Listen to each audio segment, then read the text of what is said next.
Hello दोस्तों, welcome to your channel. तो आज का टॉपिक है हमारा सिरा शरीर। अगर देखो यूनिवर्सिटी एग्ज़ाम्स की बात करें तो सिरा शरीर जो है वो 4 मार्क्स का रहता है। काफ़ी इंपॉर्टेंट टॉपिक है, तो चलिए शुरू करते हैं। तो देखो सबसे पहले सिरा शरीर में हम बात करेंगे, टॉपिक वाइज चलेंगे जो यूनिवर्सिटी के सब टॉपिक्स हैं। जैसे सबसे पहले कि डिफाइन सिरा, इनोबरेट द सिरा एंड इट्स स्टेट इट्स निरुक्ति। तो देखो सबसे पहले आता है क्या होता है सिरा, क्या होता है बेसिकली सरनाथ सिरा कहते हैं, व्याख्या कर रहे हैं। तो द्रव वहन करने के कारण उसे सिरा कहते हैं। मतलब ये क्या कहता है, द्रव वहन करता है, फ्लो करता है। शरीर की वह सभी नालियाँ जो धातुओं का पोषण करके वहन करती हुई अपने केंद्र स्थान नाभि तक पहुंचती है। देखो सबसे इंपॉर्टेंट चीज़ तो क्या है, केंद्र स्थान क्या है, सिरा का नाभि होता है। ये एमसीक्यूज़ में पूछा जाता है, तो ध्यान रखने वाली बात है। ठीक है, तो क्या है कि शरीर की सभी नालियाँ जो धातु का पोषण करके, तो क्या कहती है, पोषण करके वहन करती हुई अपने केंद्र स्थान हृदय तक पहुँचती है, नाभि हृदय तक पहुँचती है, उसे हम सिरा कहते हैं। मतलब सिरा की डेफिनेशन की बात चल रही है।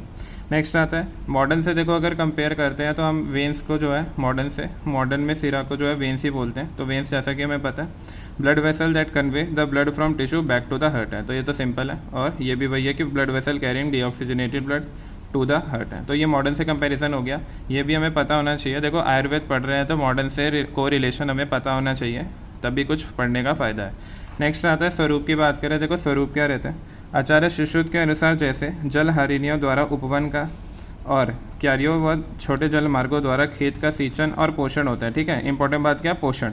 इसी प्रकार सिराओं के आकुंचन और प्रसारण, आकुंचन यानी कॉन्ट्रैक्शन रिलैक्सेशन द्वारा शरीर का क्या होता है, उपस्नेहन और परिपालन होता है। तो ये मतलब एग्जाम्पल से हमें बताया गया है कि बेसिकली इनका स्वरूप क्या रहता है। ठीक है, उसके बाद क्या है, वृक्षों के पत्तों की सेवनियों के समान सिराएं फैली हुई होती है। ठीक है, जैसे वृक्ष के पत्ते होते हैं तो उसमें सेवनी की तरह क्या रहती है, सिराएं फैली होती है। ऐसे ऐसे ये चैनल्स होते हैं। इन सिराओं का मूल स्थान नाभि है। ये बार बार आ रहा है क्योंकि यही पूछा जाता है एमसीक्यूज़ में, यूजुअली वाइवा में भी आपसे पूछा जाता है। तो सिराओं का मूल स्थान क्या होता है, नाभि होता है। नाभि जो है, नाभि से ये सिराएं ऊपर तिरछे नीचे की ओर फैली हुई रहती है। ठीक है, तो अगर बीच में नाभि है तो ऊपर तिरछे नीचे की ओर ऐसे ऐसे ये फैली रहती है।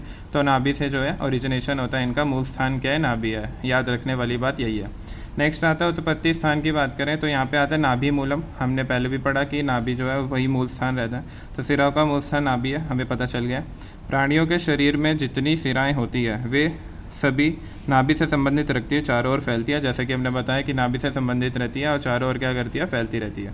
उसके बाद क्या है, प्राणियों के प्राण नाभि में स्थित रहते हैं। सही बात है, नाभि में हमारे प्राण स्थित रहते हैं, प्राणों पर नाभि आश्रित रहती है। तो ये बात भी क्लियर हो गई, प्राण नाभि नाभि प्राण।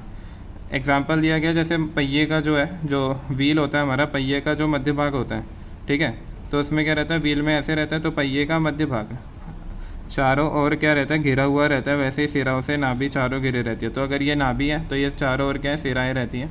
तो मूल स्थान यही है, तो यहीं से वो ओरिजिनेशन होता है उसका।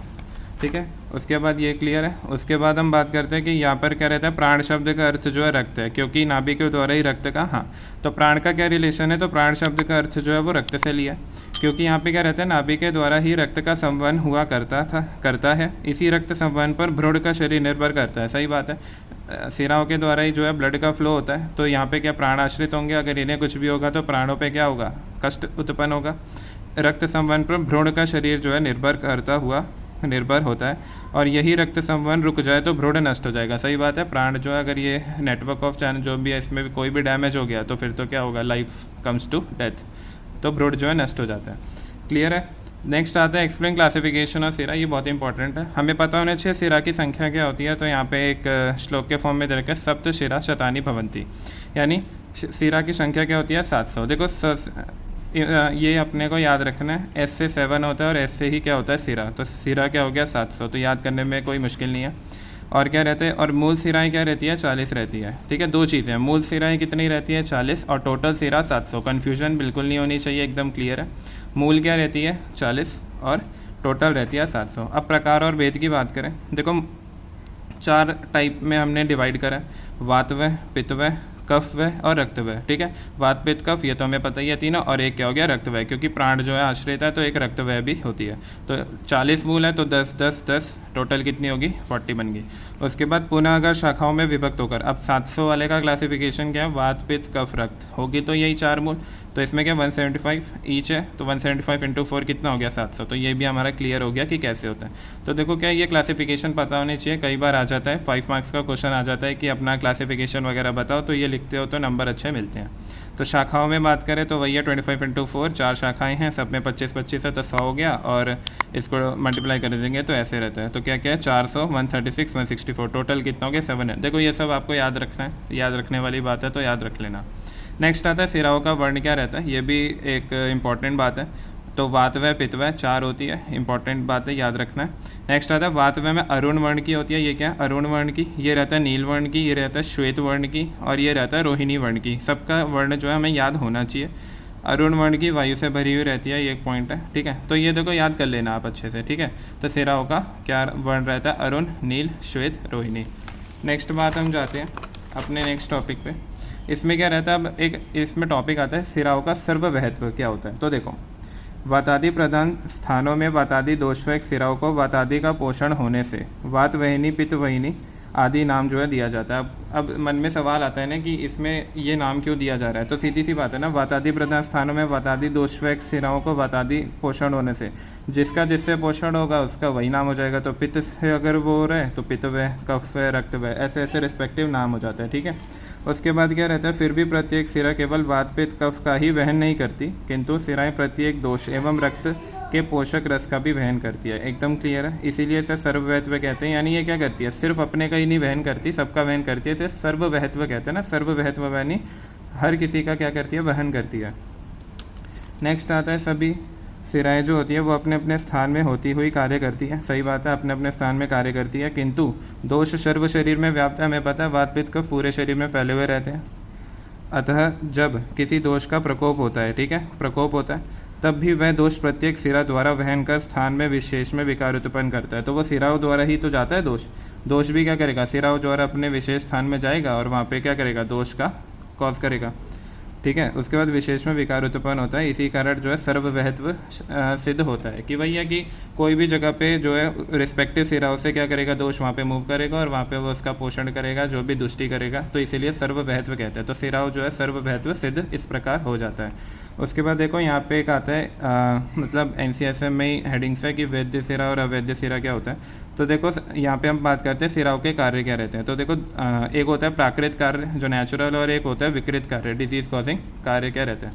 तो सबसे पहले वातवय सिराओं के, क्योंकि 4 प्रकार की सिराएं हैं तो हमें इन चारों के बारे में पता होना चाहिए। तो वातवय सिराओं के प्राकृत कर्म क्या रहते हैं, शुद्ध वायु अपनी सिराओं में अच्छी तरह से संचार करें तो समस्त क्रियाएं यथा योग्य होती है ना। शुद्ध वायु है, अगर अच्छे से चल रहा है सब कुछ तो क्या क्या होगा, तो सारा जो है मतलब नॉर्मली चलेगा।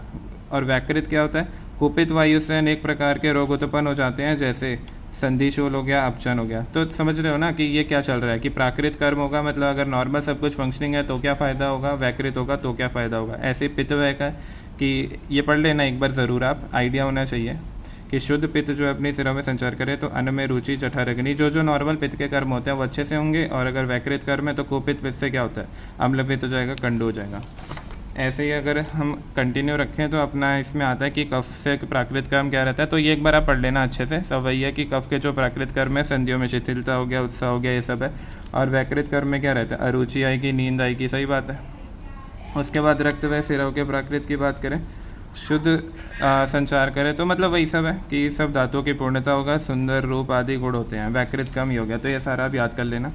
उसके बाद देखो अवैध सिराएं क्या रहती है, शरीर में कुछ ऐसी सिराएं भी होती हैं जिसके वेदन होने से मृत्यु अथवा विकलता होती है।